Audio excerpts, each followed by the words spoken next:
Well, I'm going to be following the footsteps of Professor McCall in not using a PowerPoint presentation, but I will be using some videos for your entertainment, I hope. Okay.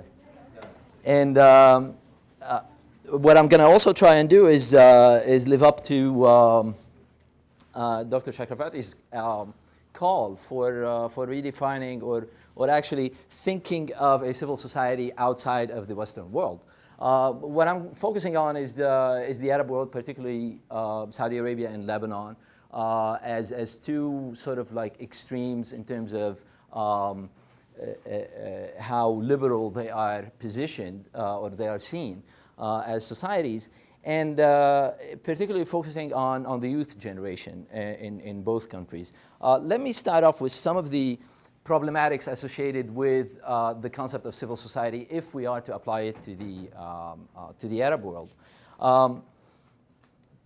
The term itself, translated into Arabic as Mujtama Madani, does not sort of appear to be having any sort of positive connotations, because it immediately jumps into mind the idea of Madani, the idea of civil, is directly sort of positioned against military. So you have either military or civil.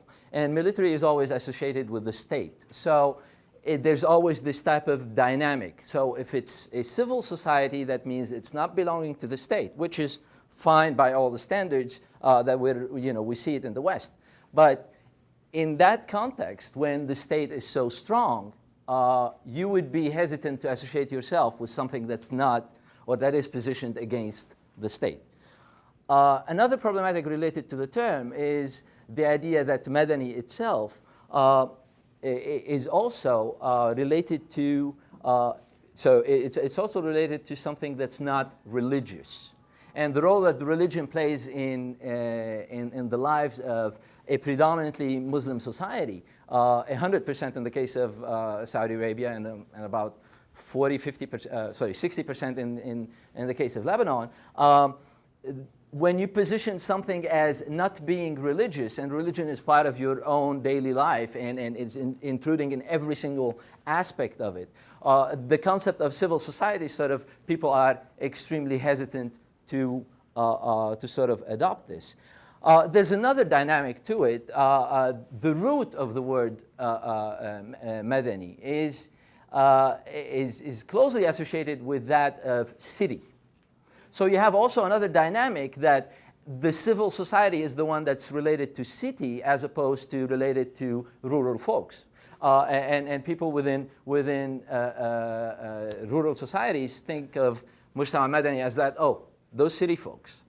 So you have those dynamics at play in there. Now, the concept of civil society itself has been in currency in the region since the early 20th century. So it's not new. There were a lot of people who got involved into this, mainly public intellectuals, journalists, people who were educated in the West and came back with those types of ideas and tried to include them within society. What happened along the way is that another term gained currency in terms of opposition to civil society, which is, instead of Mujtama Madani, you have a Mujtama al-Ahli, which is, if you have a direct translation of it, is a parental society, which stresses a lot the idea of a collective society, the idea of a tribal society, the idea of what is more important is not the kind of education that you have or the kind of background that you have or what you're doing to the society, but your connections. And your connections in this regard are to your family, to your tribe, or in certain societies to the military establishment. I'm taking Egypt as a case there. Now, within all these problematics, what leaves us is thinking of civil society as that sort of third group, and we've seen that in the literature about civil society as, okay, so it's not the state and it's not the market, it's that third thing somewhere. whenever in the Arab world we talk about that third group is the silent majority, who in many ways they are so marginalized within the political process that their voice doesn't really count in that regard. But at the same time, they are the same silent majority that's called upon to protect the regime, to carry out terrorist acts, to buy in terms of to be the consumers within that particular society.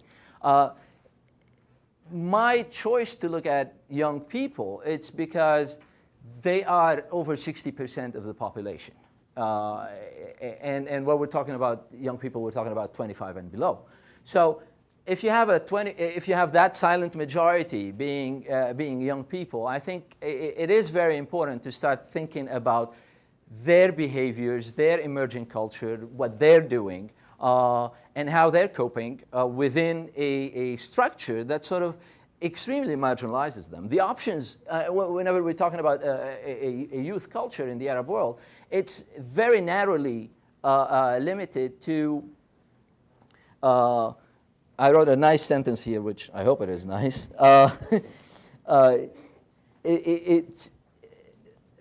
This is,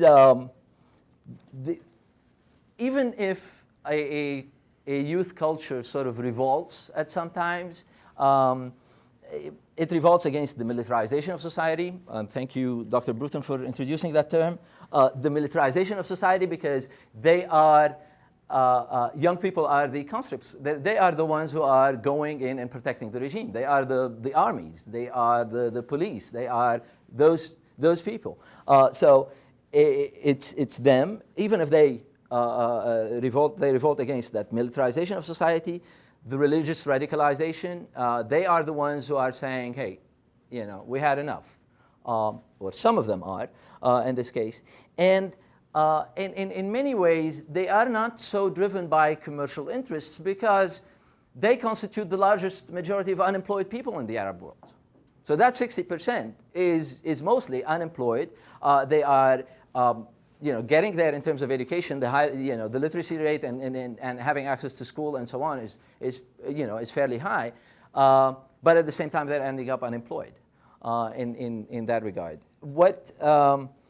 So in my work, I try to look at young people and youth media in general. And when I look at youth media, I sort of divide it into two parts. One is a youth-oriented media, a highly commercialized enterprise in that regard, and the other one is a youth-generated media.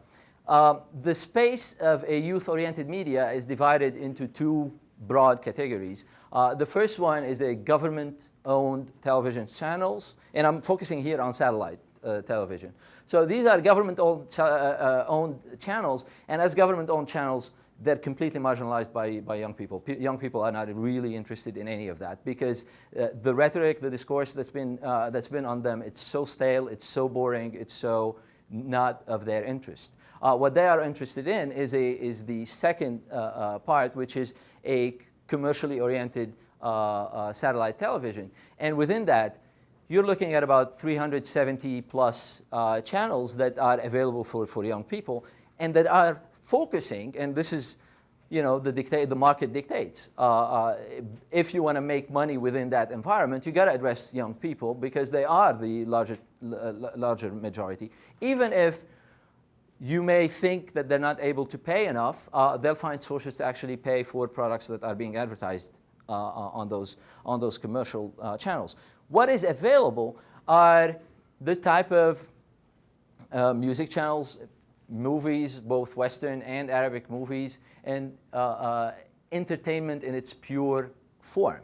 Yesterday, I raised that question about entertainment being news and the way entertainment. What I meant by news here is sort of a political empowerment of some sort, and whether by intent or as a byproduct of their intention in terms of commercialization of these channels, the channels themselves are raising the bar for young kids. Because if they want to keep them, they got to keep keep them interested, they got to keep raising that bar. What I'm going to show now is a video, is a sort of what we refer to in the industry as a bumper.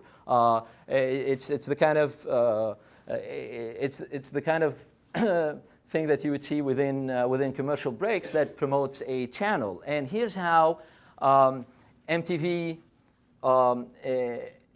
Arabia sort of tried to appropriate something, the dating practice in Saudi Arabia, to promote the channel.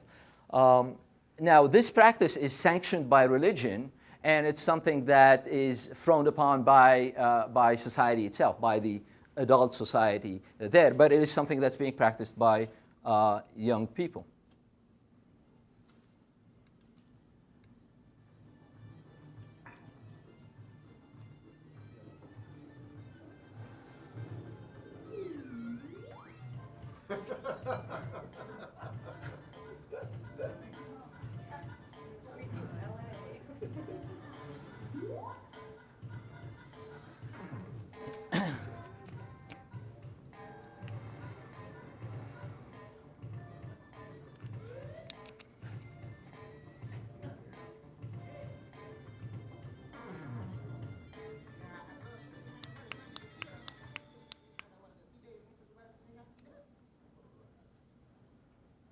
Now, usually instead of that logo of MTV Arabia, it would be the guy's phone number.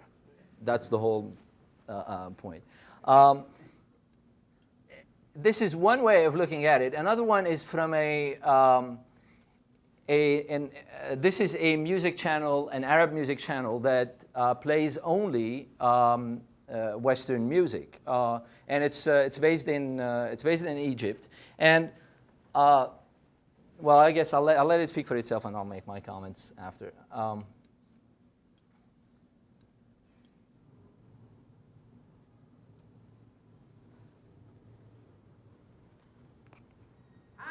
tonight, you know, my hips don't lie. I'm starting to feel it right.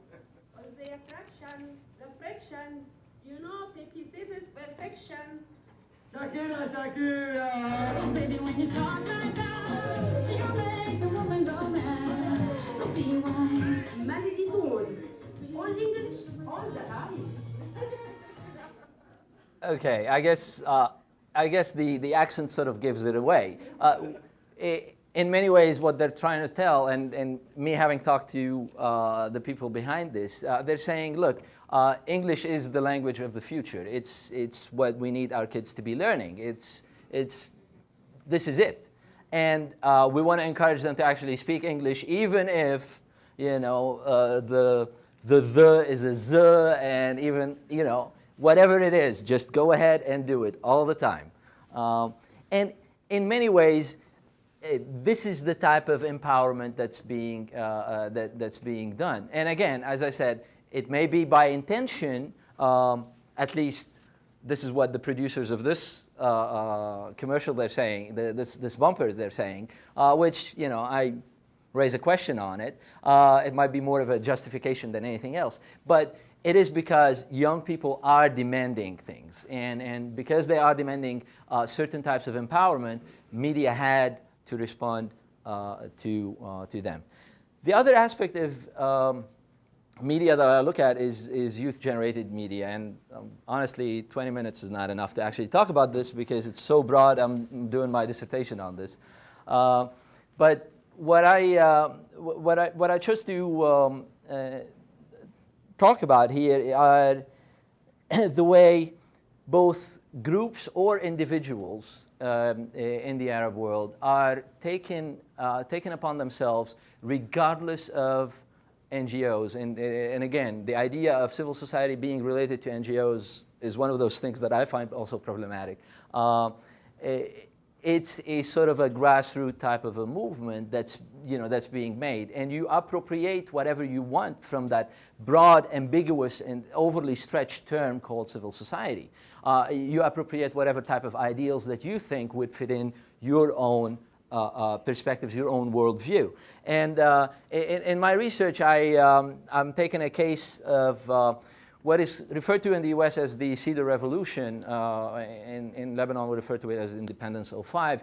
This is a movement that was created that was developed in 2005, basically calling for the withdrawal of Syrian troops from Lebanon. And young people played a major role within that group. And when we say young people, I'm talking about two broadly distinct groups. One I'm going to refer to as youth organizations, and these are youth organizations associated with political parties. So those are the recruits, the future, party members. The other is a group that formed themselves in sort of a spur of a moment, formed of journalists, advertising creatives, and people, doctors, lawyers, and so on.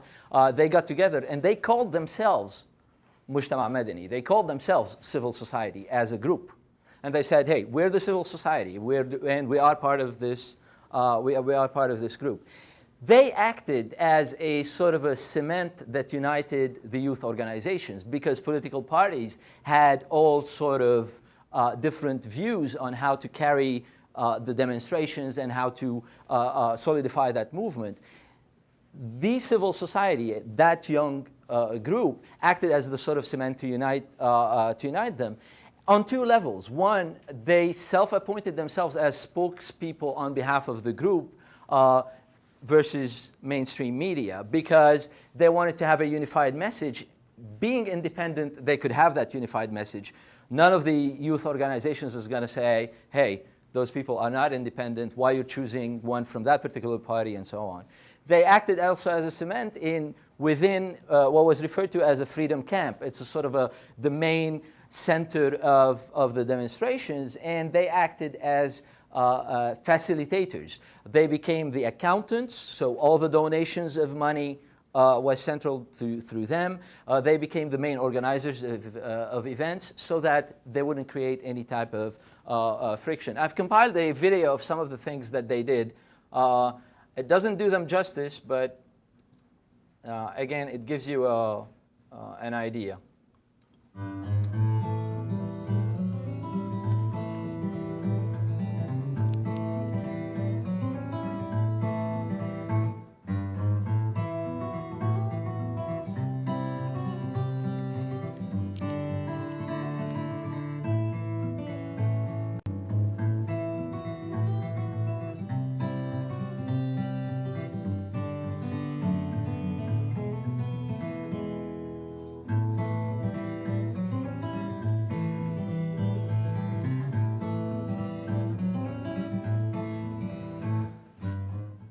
Now, if in Lebanon they were acting as groups because the society sort of allows a certain margin of freedom like that, in Saudi Arabia it's a different case.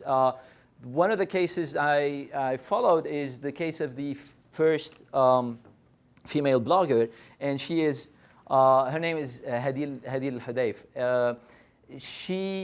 She acted as the first female blogger in terms of using her own name. And making it public, which is, it's a bold move by itself. But she carried this a little bit further. She went into schools, female schools in Saudi Arabia, encouraging young women to take on blogging as a way of expressing themselves, as a way of uniting, and sort of developing movements that are not sort of sanctioned by the government. Here's what she answered when I asked her about why she does that.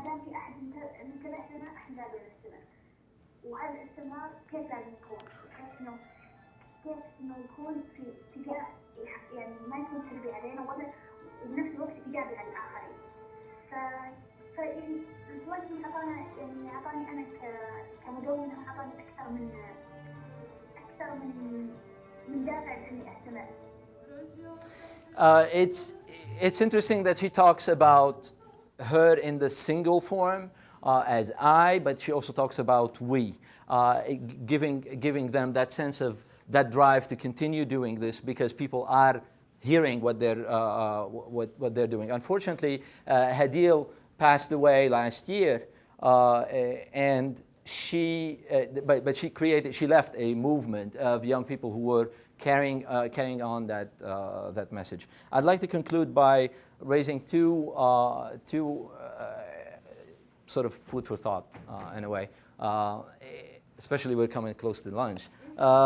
The idea that, I completely agree with you. We need to be reconsidering any type of definition for civil society if we are to use it, because I'm sure if we go around this room, we'll have over 100 definitions of what civil society is and what it should be doing. And the other thing is to sort of incorporate the kind of, whenever we're looking at the connection between civil society and media, let's try and draw connections between what young people or anyone, citizen journalism or anything else, as part of what civil society should or is about. Thank you.